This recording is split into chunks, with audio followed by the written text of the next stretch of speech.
القرآن علی جبل لرأیتہ خاشعا متصدعا من خشیۃ اللہ وتلک الامثال نضربها للناس لعلہم یتفکرون۔ یہ مثالیں ہم بیان کر دیتے ہیں لوگوں کے لیے کہ جو معاملات، جو امور، جو لطیف حقائق ان کے ادراک و شعور سے ماوراء ہیں، بلند تر ہیں، اس کا کوئی اجمالی اور کوئی مبہم خاکہ تو ان کے ذہن میں آ ہی جائے ایک تمثیل کی مدد سے۔ اس اعتبار سے اس مادی عالم میں بھی جو موسموں کے اثرات اور ان کی مناسبت یا عدم مناسبت کسی کام کے ساتھ ہے، اس کے حوالے سے ہم سمجھ سکتے ہیں کہ اللہ تعالیٰ نے خاص گھڑیاں، خاص ساعات، جیسے فرمایا گیا کہ جمعے کے دن ایک خاص ساعت ایسی ہے، اب دیکھیے اس کو بھی شمار کر لیجئے، وہ بھی مخفی رکھی گئی ہے کہ وہ ساعت کون سی ہے۔ ایک خاص ساعت ہے کہ اگر کوئی شخص دعا کرے گا اس گھڑی میں تو وہ رد نہیں ہوگی، لیکن اسے خفیہ رکھ دیا گیا۔ بعض حضرات کے خیال میں دونوں خطبوں کے درمیان جو وقت ہو جبکہ امام بیٹھتا ہے یہ وقفہ ہے وہ خاص ساعت۔ بعض حضرات کے نزدیک وہ نماز کے ادا ہونے سے لے کر عصر تک کا وقفہ ہے، لہذا بہت سے حضرات کو آپ نے دیکھا ہوگا کہ وہ جمعے کے روز نماز جمعہ ادا کرنے کے بعد سے عصر تک مسجد میں قیام کرتے ہیں، ذکر اور تلاوت اس میں مشغول رہتے ہیں۔ بعض حضرات کے نزدیک اس سے مراد ہے اذان ہونے سے نماز کے ادا ہو جانے تک، اذا نودی للصلاۃ من یوم الجمعۃ فاسعوا الی ذکر اللہ وذروا البیع اور فاذا قضیت الصلاۃ فانتشروا فی الارض، ان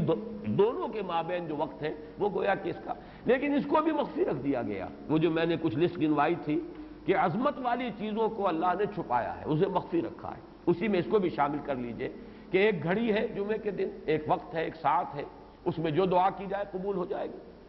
اسی طریقے سے یہ لیلۃ القدر ہے، اسی طریقے سے اور مختلف چیزیں۔ تو لیلۃ القدر خیر من الف شہر تنزل الملائکۃ والروح فیہا باذن ربہم من کل امر، نازل ہوتے ہیں فرشتے اور الروح، اگرچہ الروح کے بارے میں اس کا مصداق کیا ہے بہت سے اقوال ہیں، لیکن یہاں پر اکثر و بیشتر مفسرین جو ہے متفق ہیں کہ یہاں مراد حضرت جبرائیل علیہ السلام۔ فرشتوں میں ان کے چونکہ ایک خاص مقام ہے، بہت اونچا ان کا مقام ہے، کہا جا سکتا ہے سید الملائکہ، تمام فرشتوں کے وہ سردار ہیں۔ یہی وجہ ہے کہ وہی ہے قرآن کے نازل کرنے والے۔ یہ عظیم اللہ کا پیغام جو ہے، نوع انسان را پیام آخری حامل او رحمت للعالمین، تو اس کے لانے والے بھی جو ہے وہ فرشتوں میں، جیسے کہ میں نے وہ آیات آپ کو اس سے پہلے بھی سنائی کہ انہ لقول رسول کریم ذی قوت عند ذی العرش مکین مطاع ثم امین۔ اب یہ ساری مدح جو ہو رہی ہے، تعریف ہو رہی ہے حضرت جبرائیل علیہ السلام کی، تو یہ گویا کہ عطف الخاص علی العام کی ایک مثال ہے۔ تمام ملائکہ، الملائکہ، بہت سے ملائکہ، اور یہاں پہ اس سے اندازہ کیجئے کہ معلوم ہوتا ہے بہت کثیر تعداد میں ملائکہ ہیں جن کا نزول ہوتا ہے۔ وہ جو میں نے قدر کا ایک مفہوم بیان کیا گیا تھا کہ اتنے ملائکہ آتے ہیں کہ زمین پر جگہ نہیں رہتی، اور لیلۃ القدر سے مراد لیلۃ الضیق ہے کہ ملائکہ کے لیے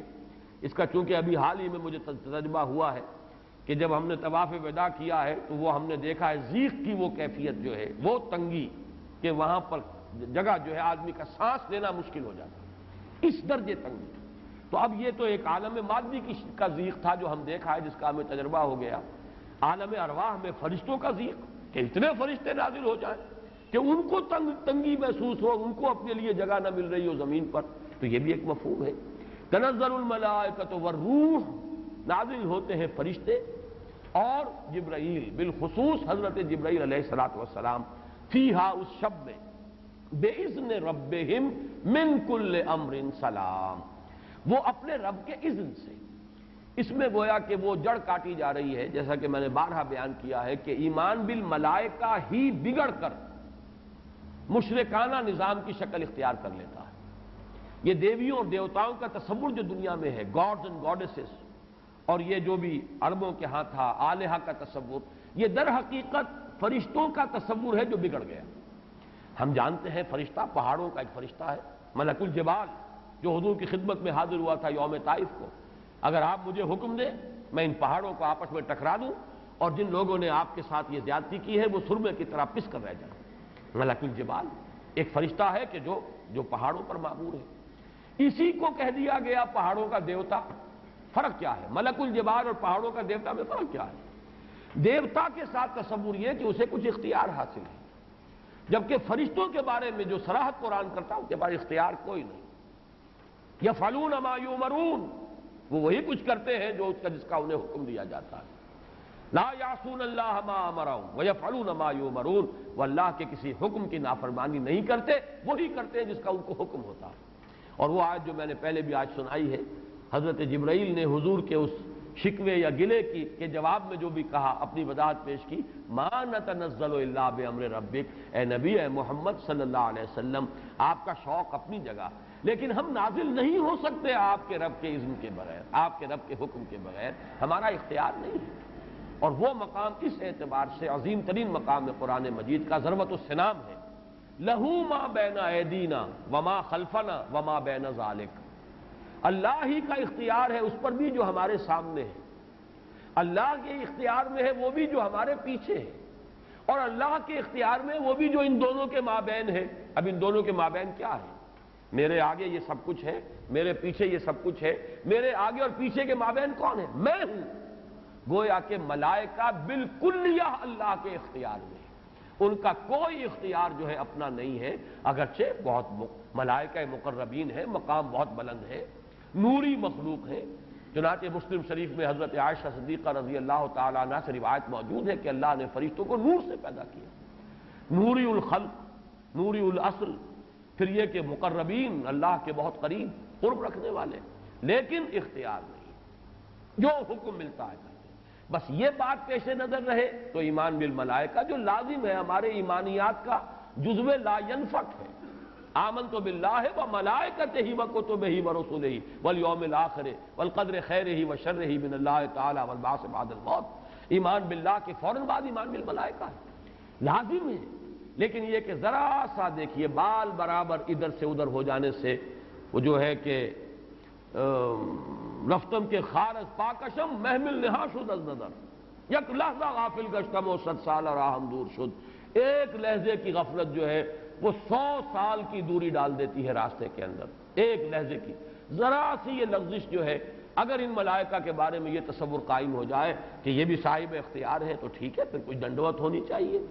پھر کچھ چڑھاوے چڑھانے چاہیے، پھر ان سے دعائیں کرنی چاہیے، ان سے استغاثہ ہونا چاہیے، ان کو پکارا جانا چاہیے۔ وہ سارا کا سارا شرک کا جو طومار ہے، اب اس کے لیے پورا جواز پیدا ہو گیا اگر ذرا سی یہ علمی غلطی ہو جائے۔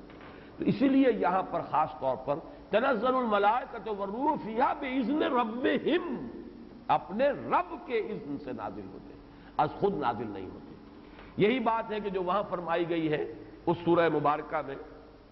فیہا یفرق کل امر حکیم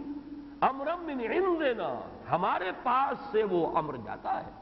کسی اور کا اختیار نہیں ہے، امرا من عندنا،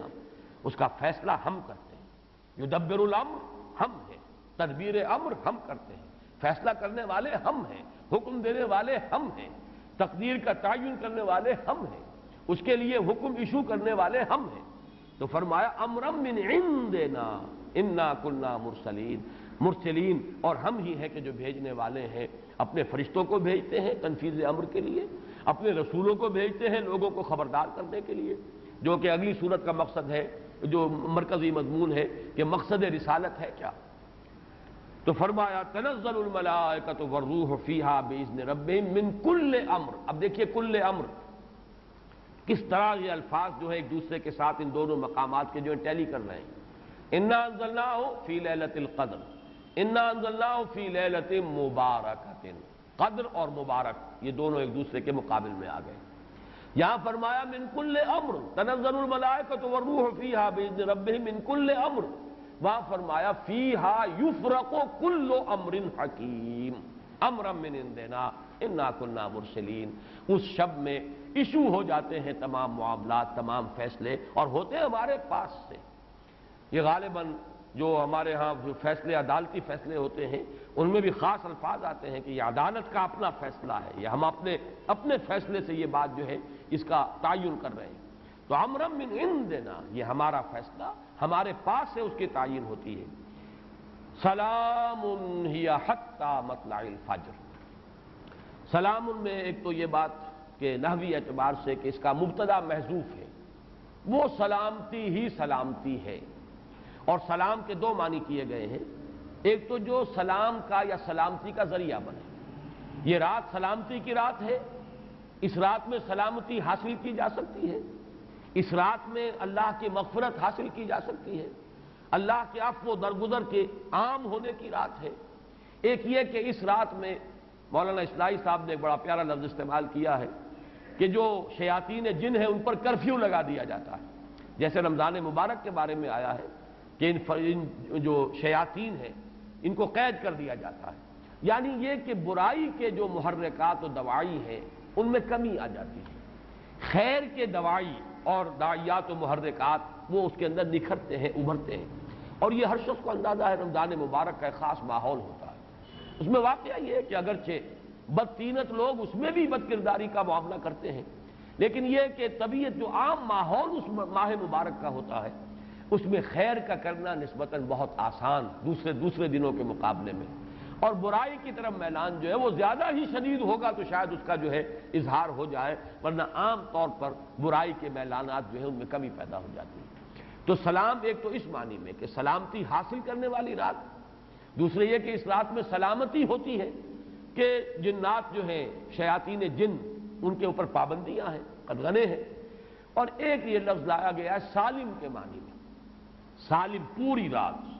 یہ پوری رات کا معاملہ ہے، اس کی کوئی خاص ساعت نہیں ہے۔ اس میں گویا کہ خاص دلجوئی کی جا رہی ہے کہ اگر کوئی شخص پوری رات میں نہیں بھی جاگ سکا لیکن اگر طبیعت میں انشراح ہو جائے کسی اس کی ایک ساعت میں، کسی ایک حصے میں، تو وہ یہ سمجھے کہ وہ محروم نہیں رہا، اسے اس رات کی سعادتوں اور برکات میں سے حصہ مل جائے گا۔ ہی حتی مطلع الفجر، اور یہ رات جو ہے یہ فجر کے طلوع ہونے تک یہ برکات کا نزول، فرشتوں کا نزول، خیر و سعادت، سلامتی کا حصول، یہ تمام چیزیں جو ہیں اس رات کے آخری جو سرحد ہے مطلع الفجر، طلوع فجر تک یہ تمام کیفیات برقرار رہتی ہیں۔ اللہ تعالی ہم سب کو یہ لیلہ قدر اور لیلہ مبارکہ جو ہے اس کی برکات سے اور اس کی قدر و منزلت سے اور اس کے خیرات و حسنات سے متمتع ہونے کی توفیق عطا فرمائے۔ بارک اللہ لی و لکم فی القرآن العظیم و نفعنی و ایاکم بالآیات والذکر الحکیم۔